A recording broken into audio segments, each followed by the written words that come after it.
Let me begin with a straight question. Are you thinking about coming to New Zealand just to work for a while? Or you are planning to settle here and build a long-term future? Those are very different aims and they should shape every choice you make before you arrive. In this video, I'm going to walk you through realistic ways caregivers and other migrants can move from temporary visas towards residency in New Zealand and the most important realities you need to know before you start. Let's get into it.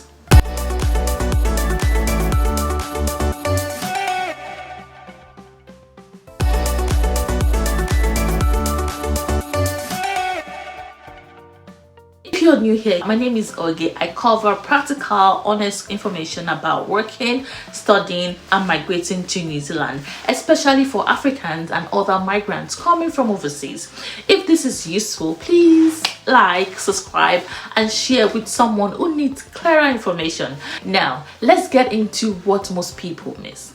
The biggest mistake I say is a narrow focus on immediate entry. How do I get a job? Or how do I get a visa? Those are important, but too many people stop there. You also need to ask, will this job lead anywhere? Will this visa help me settle long term?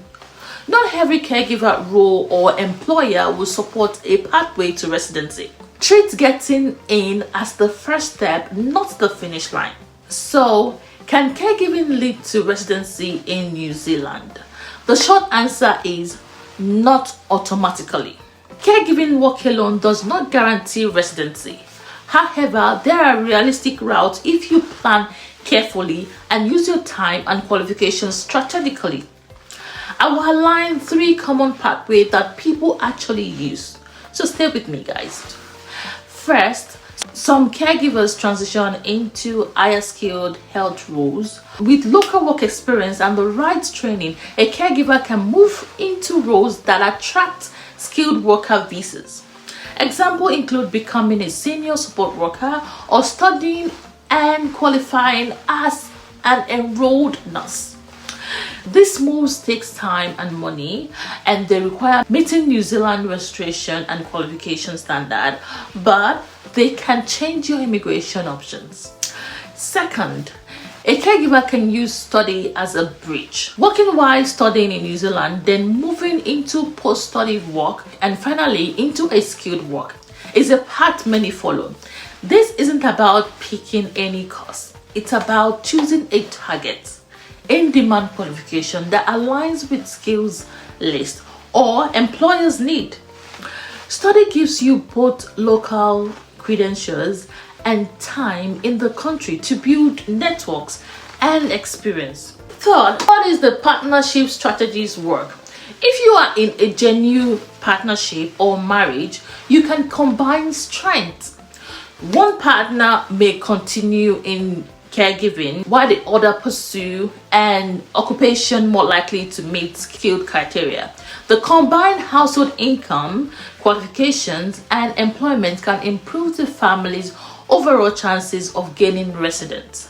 Immigration decisions often consider the family unit, so please plan together. It's also worth being realistic. If residency is your primary goal, caregiving isn't always the fastest route. Roles in trades like construction, plumbing, and electrical work, as well as truck driving, dairy and agricultural work, and certain healthcare or technical professions often have clearer pathways or higher demand. If you qualify or can transition into those sectors, your path to residency may be quicker. Now, a word on an agent and promises. No immigration advisor or recruiter can guarantee residence. Some employer will not support long-term visa, and some jobs can keep people on temporary visa year after year without a clear plan to progress. Rules and policies changes too, so that's why you need a personal plan that looks beyond the initial job offer and consider where you want to be in 3 to 5 years. So here are the practical things you need to do before you make decisions. You need to research specific employers and whether they have a history of supporting long-term visa.